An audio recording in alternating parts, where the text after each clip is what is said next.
சீரழிவு, இந்தியாவுக்கு அழிவு.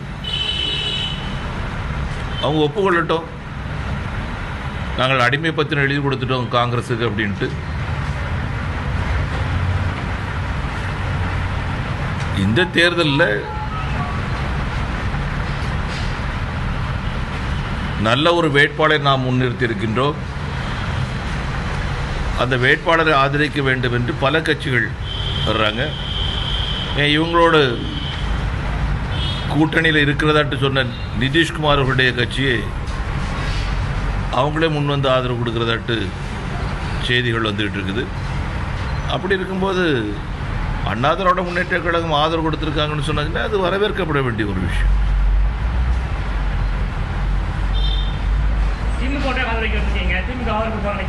எப்படிங்க எல்லோர்ட்டையும் கேட்கறது ஒரு வழக்கம், மற்ற முறையில் கேட்குறாங்க. நானே தமிழ்நாட்டில் இருக்கக்கூடிய எல்லா மக்கள் பிரதிநிதிகளும் ஆதரிக்க வேண்டும் தான் நம்ம சொல்லியிருந்தோம்.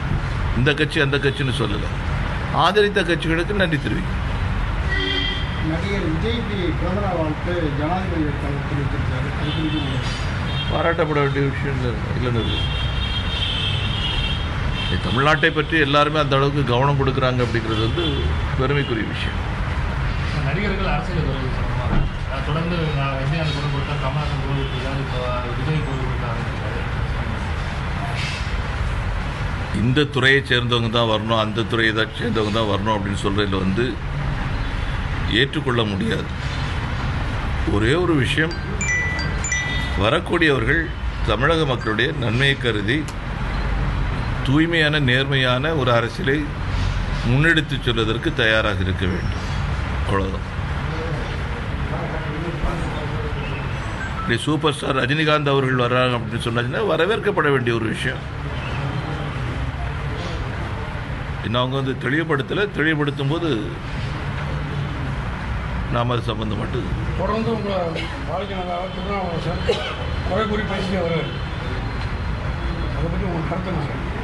அதற்காகத்தான் அவர் அமர்த்தப்பட்டிருக்கிறார். உங்களுடைய கருத்து சரியாக இருந்துன்னு சொன்னதுன்னா நான் தப்பு சொல்ல மாட்டேன். நெடுவாசலில் மீண்டும் போராட்ட தீவிரம் அடைஞ்சிருக்கு. மத்திய மாநில சரியாக யாரும் கண்டுக்கலன்னு குற்றச்சாட்டு வைக்கிறாங்க பொதுமக்கள். முடிந்து போன ஒரு விஷயத்தை முடுக்கி விடுறதுக்கு பார்க்குறாங்க. தேவையில்லாத ஒரு விஷயம். நான் திரும்ப சொல்கிறேன், இது ஏற்கனவே பேசப்பட்ட விஷயம், முடிவெடுக்கப்பட்ட விஷயம். தமிழ்நாடு அரசாங்கம் இவர்கள்ட்ட கருத்துக்களை கேட்கணும். கருத்தை கேட்டு எங்களுக்கு விருப்பம் இல்லை என்று அவர்கள் எழுதுவார்கள் என்று சொன்னால் அதனை சார்ந்து முடிவெடுப்பாங்க. ஆட்சியாளர் இடைத்தேர்தலில் பணப்பட்டு வழக்கு பதிவு செஞ்சு விசாரணை ஈஸியே போலீஸ் எலெக்ஷன் கமிஷன் வந்து இப்போ போலீஸ் வந்து கொடுத்துருக்காங்க. அது சம்பந்தமாக பாஜக நிலைப்பாடுங்க. அடுத்தது வந்து கூவத்தூரில் நடக்கிற சம்பந்தம் சம்பந்தமாக ஆளுநர் விசாரணை சபாநாயகருக்கும் இது செயலாளருக்கும் பண்ணியிருக்காங்க. அது சம்பந்தமாக பாஜக. என்னை பொறுத்த வரைக்கும் அப்போது நடந்த சம்பவங்கள் முழுமையும் விசாரிக்கப்பட வேண்டும். திராவிட முன்னேற்ற கழகம் ஏன் அவசரப்பட்டு கலவரத்தை சட்டமன்றத்திற்குள் உருவாக்கினார்கள்?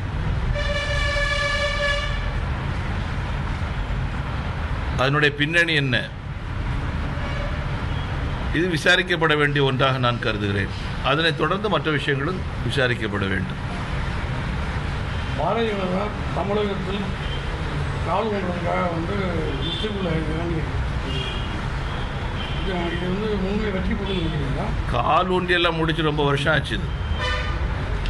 இப்போ கோட்டையை பிடிக்கணும், அவ்வளோதான். நிச்சயமா, சந்தேகமே வேண்டாம். கூவத்தூர் சம்பவத்தில் திமுக பங்கேற்க நிச்சயமாக அது எதுக்காக அந்த கலவரத்தை உண்டாக்குனாங்க? அதனுடைய பின்னணி என்ன? அங்கே தாக்குதல் நடந்து தளபதி அவர்கள் சட்டசபையிலிருந்து வெளியேற்றப்படும் போது அவருடைய சட்டைகள் எதுவுமே கிழிக்கப்படாமல் இருந்தது. வெளியே போய் சட்டையெல்லாம் கிழிஞ்சிருக்குது. அவர் வேதனையோடு அவர் சொல்லியிருக்கிறாரு. இப்போ வெளியே வச்சு அவரை தாக்குனது யார்? இது விசாரிக்க வேண்டுமா வேண்டாமா?